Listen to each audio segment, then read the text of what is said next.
All right, 3:30, y'all. Hello, everyone, and happy Tuesday. It's digital host AJ Wuest here, welcoming you back to Before the Four. Of course, the live stream where I go through some of 48's top news stories, and of course, then some before our 4 o'clock newscast. I hope everyone is having a great Tuesday afternoon. It is quite hot out there, so definitely make sure you are not getting too hot out there and staying in that AC. It is already starting to feel a lot like summer without a doubt. But of course, as always, wherever you're watching Before the Four today, whether it's on Facebook, YouTube, or the 48 Now live stream, as always, thank you so much for watching and spending just a bit of your Tuesday afternoon here.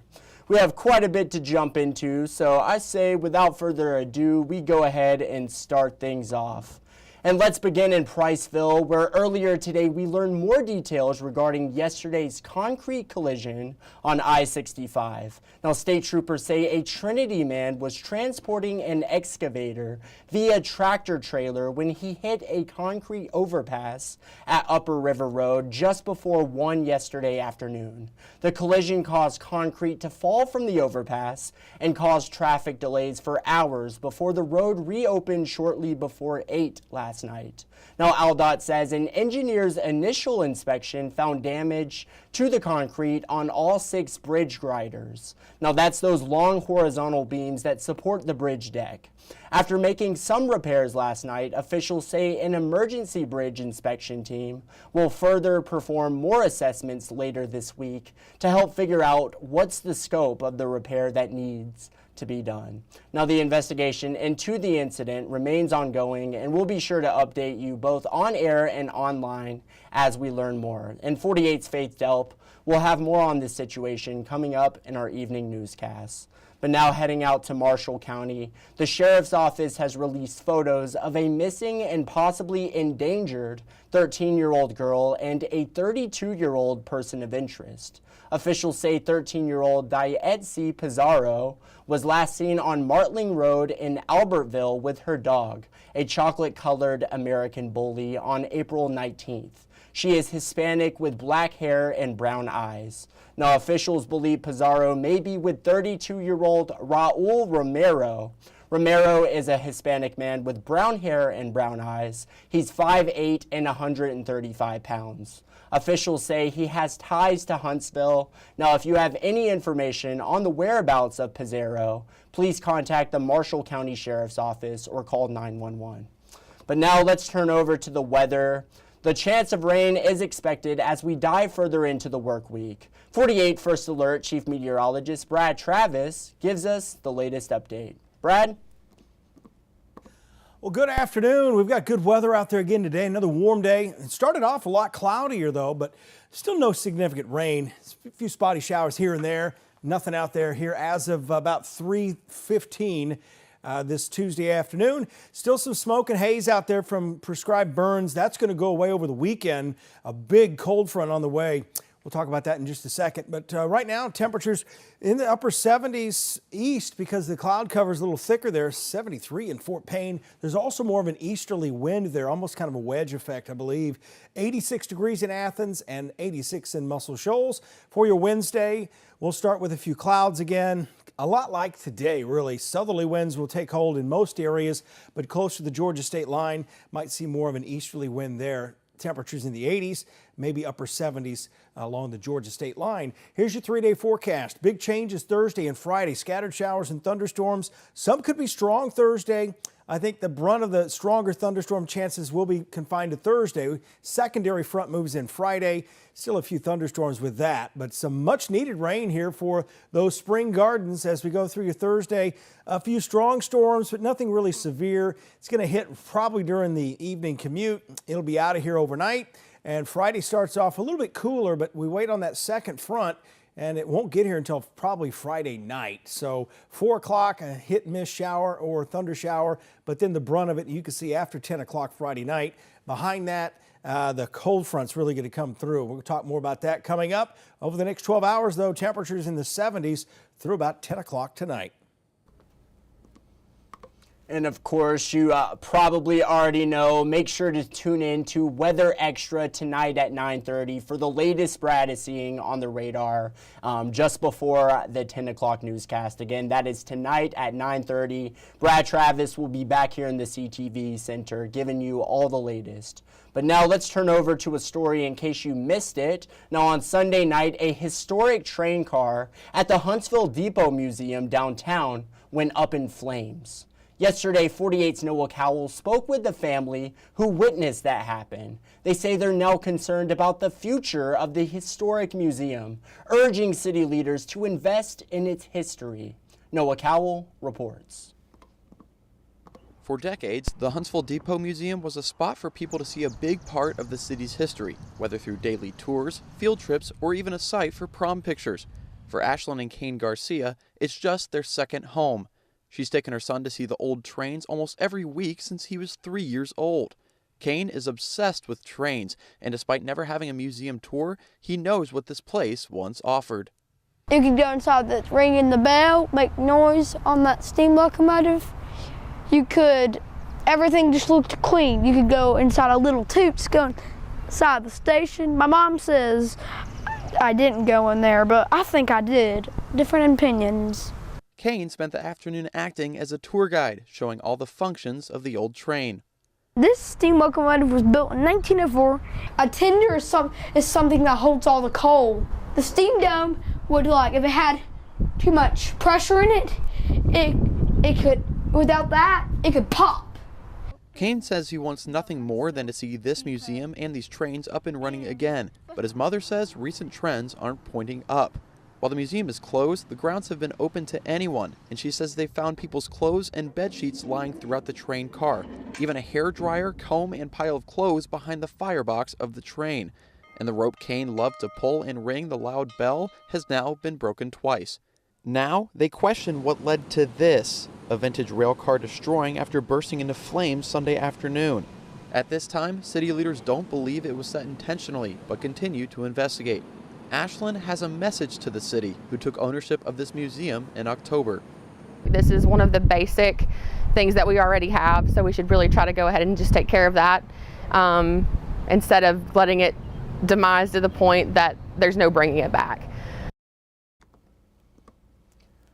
And now moving out to Decatur, where 48's Callie Neese was yesterday, following up on the city of Decatur and its police department since former police chief Todd Pinion announced he was stepping down. It's now been 3 months since that third-party review of its police department was released, and those changes recommended in the review could go into effect faster once a new police chief is hired.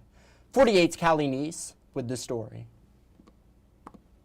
One advocate from the group Standing in Power says that he is seeing changes in the department that he says is moving it in the right direction, but the group still wants to see more. The review took a deep dive into the department's inner workings and gave suggestions on how to make the department better. However, the report cost the city over $300,000, and Terrence Adkins from Standing in Power says with that price tag, things need to change. I think it was money well spent on the report, but the only way that it would be well spent is if it's enacted, because the report just shows us what we've already been seeing, but it does give recommendations to how to mitigate some of these problems. So for the report to be worth anything, the people in charge have to actually make sure it's implemented. The department has already made some changes, including the turnaround time on complaints from the public. Adkin adds that there is still work to be done. I see that they're on the road to trying to fix this, but as far as the department in the past 3 months, I don't think they've taken heed to what was in that report. I don't even think the entire department read it. City Councilman Carlton McMasters told me he thinks the department is waiting for a new chief to come and address the review as they see fit. City Council has decided to move forward with Tori Mack as the new chief of police here in Decatur. However, an official vote still needs to happen. I reached out to the city's Human Resource Department to get more information on the hiring process of Tori Mack of Birmingham Police Department, and I'm still waiting to hear back. Reporting in Decatur, Callie Neese, 48 News, on your side. And today, Cali is staying in Decatur after a fiery city council work session that led to one getting arrested last night. She will have more regarding that situation coming up in our evening newscast. But now, Scottsboro residents are speaking out after a doctor's license was recently suspended due to sexual misconduct and mishandling prescriptions. 48 Savannah Sapp reports. Petition filed to the Medical Licensure Commission of Alabama, the State Board of Medical Examiners accuses Dr. Alan Wayne of making sexual advances toward his patients and even mishandling prescriptions. And they allege that this has gone on for years. A little bit. I didn't feel comfortable around him at all, which is why, initially left anyway. Bridget Hubbard, a former patient of Dr. Alan Wayne in Scottsboro, is opening up about her experience under his care after the Alabama Board of Medical Examiners petitioned for his license to be removed over sexual misconduct. She says she's witnessed this behavior firsthand. Would basically come in the room, ask me how I'm doing, and then it's straight like, have you had rough sex and stuff like that, and would ask me about boyfriends and girlfriends, and every time I would have to say, I'm happily married. The board's petition also accuses Wayne of demanding hugs from patients before allowing them to leave the room and touching patients sexually. Hubbard tells me she feared that most of all. I wouldn't even go in there and complain about the real problems because I didn't want him touching me. I didn't want to end up on that table because it was just a bad feeling all the way around. Hubbard tells me she wants to share her story so that others might feel confident speaking out as well, and she feels the suspension of his license is the right move. I think that this is what needs to happen, and I think that it needs to happen to any doctors that cross boundaries like this. Well, Wayne is expected to appear before the Board of State Medical Examiners for a hearing on all of these allegations on July 25th. At this time, his office is closed to the public, and his staff is only answering questions to current patients. Reporting in Scottsboro, Savannah Sapp, 48 News, on your side. And now coming up after the break, a state story on a bill that would put more regulations on legal cannabis here in the Yellowhammer State. Hearing from an Alabama A&M standout football player who was drafted to the NFL this past weekend. Previewing what to expect at the Spring Carnival this weekend in Muscle Shoals. And of course, a sweet story you're just not going to want to miss. It's all ahead. I'll be right back in 1 minute.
All right, well, hello and welcome back to Before the Four. Now in a bit of state news, one bill is sparking debate across the state as it aims to better regulate all consumable hemp products. Now these products mainly come in the form of vapes, gummies, or infused drinks and include Delta 8 and Delta 9 THC.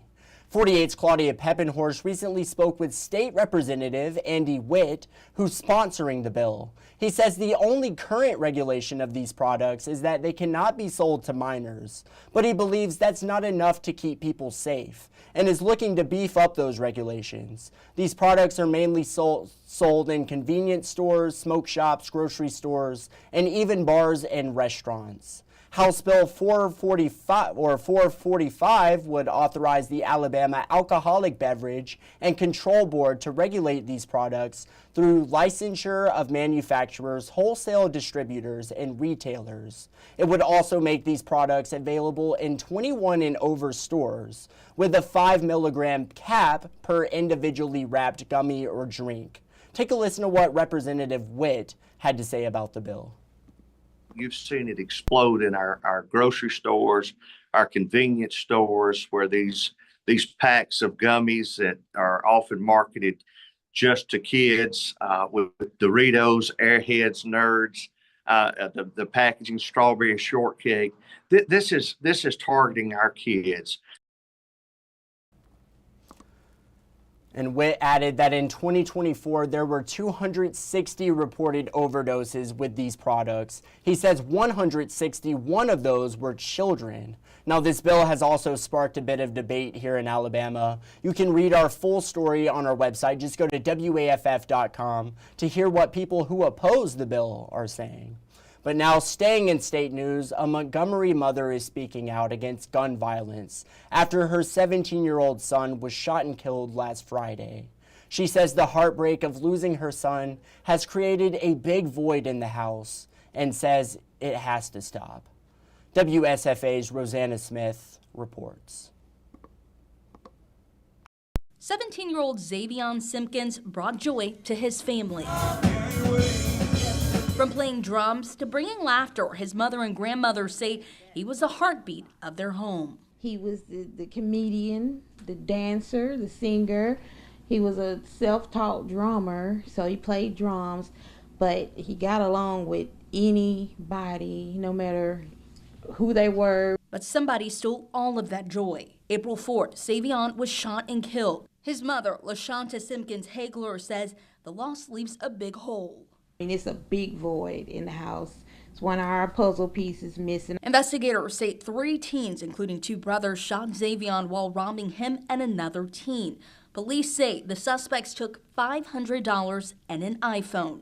Xavion's family says the violence has to stop. We just hoping and praying that some change will come, because not just Xavion life that's gone, even the people that committed, their life is gone, their family. You know, I have to sympathize. It needs to be safer for people to be able to go out, or you send your kids out and not have to worry about them not coming home, because that's the last thing we thought, he wasn't coming home that night. Brothers Christopher and Christian Kelly are charged with capital murder and robbery.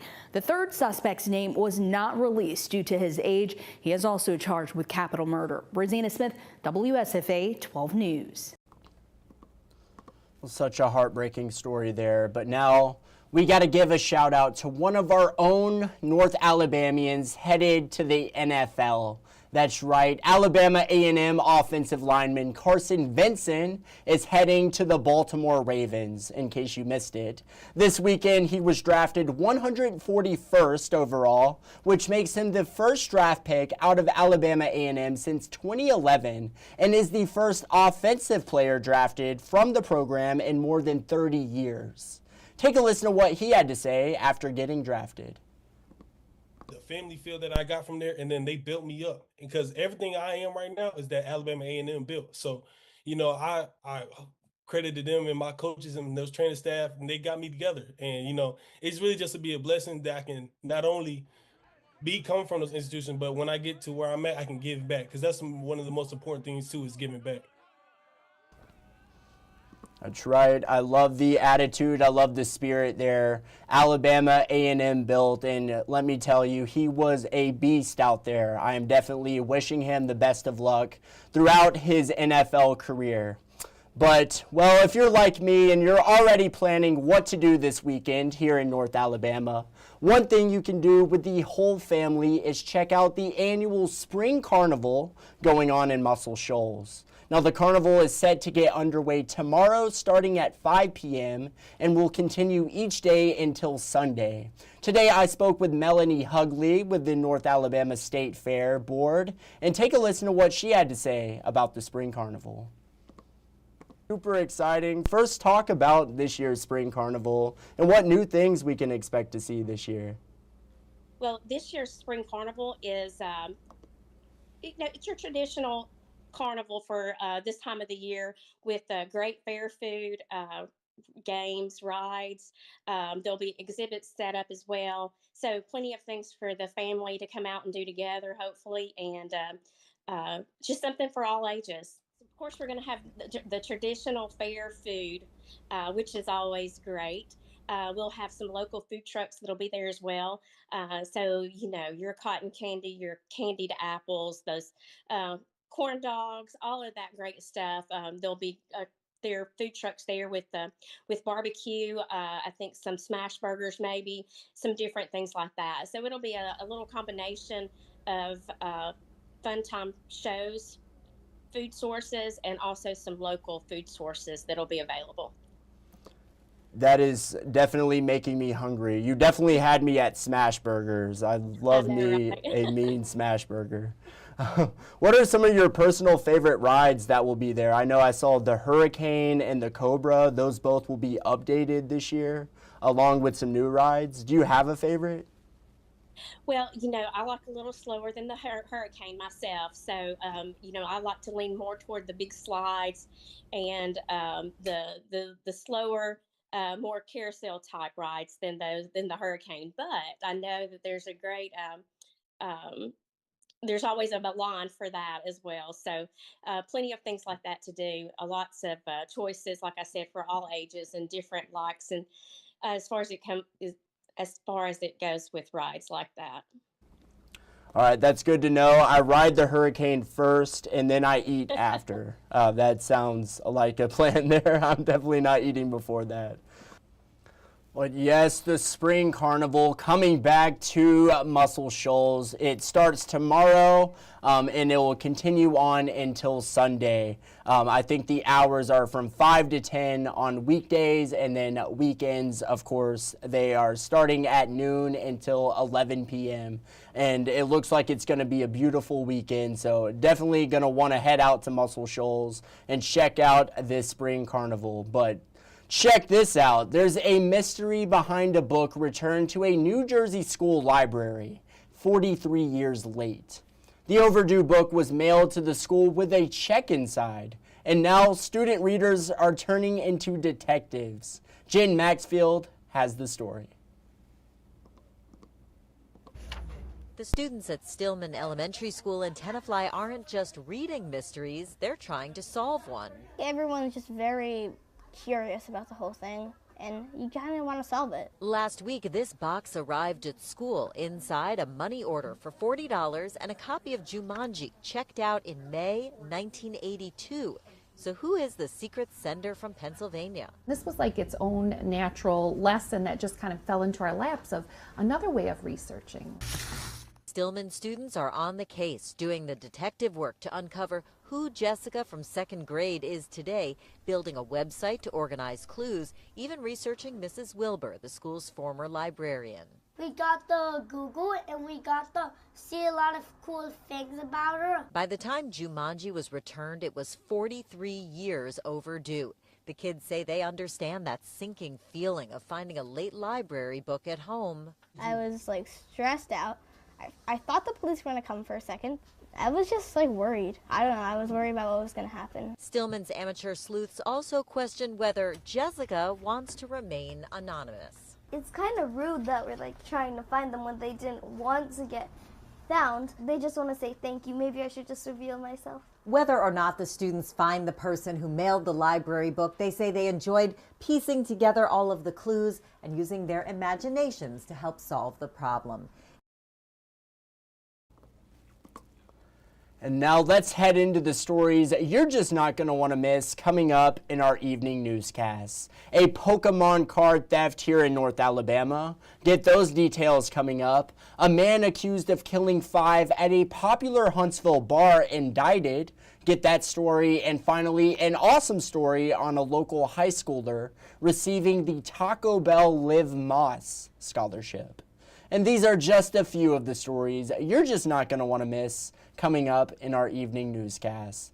And once again, it is that time of the show. Of course, it is time for Facebook fun. Our 48 Facebook question of the day: what is a discontinued product you would like to see brought back? And let's see what you all had to say. Looks like Amy has quite a bit, or we're just going to wait until that circles around. But the McDonald's grilled chicken sandwich, that is from Rachel. Yes, I miss those days back when it was not very healthy, but a bit healthier to eat at McDonald's. Keela, some doodads, 7-Up candy bars. Not sure if I've ever had those, but they sound really good. Strawberry honeycomb cereal chicken shack, Ray's barbecue. Yes, those all look like really good things. And let's see what else you all are saying here across the valley. What is a discontinued product you would like to see brought back if you're watching right now on Before the Four? I can shout you out if you leave a comment. These are, a lot of these I have not heard of. Here is another one from Holly. She said pudding pops. She would like to see some pudding pops get brought back. Cine Minis at Burger King. Leave a comment if you've ever had a Cine Mini or if you would like to see Cine Minis at Burger King get brought back. They honestly sound really good. I'm assuming that would be a mini cinnamon tasty thing. I'm not sure exactly what Cine Minis entail, but they sound very good. I do not believe I've had those. Lemon-filled donuts. That sounds really good as well. From Jan Nordstrom, lemon-filled donuts. Yes, all of you guys are commenting some really awesome things that I would love to try. But that is just about all the time I have for today's Before the Four. Thank you all for sticking around and spending a bit of your Tuesday afternoon here. If you haven't done so already, make sure you download the 48 Digital app, the 48 First Alert Weather app, and of course the 48 Sports Zone app. Turn on those push notifications and you will never miss a breaking news story. With that said, that is it for today, but of course, as always, thank you so much for watching, and you all have a good night.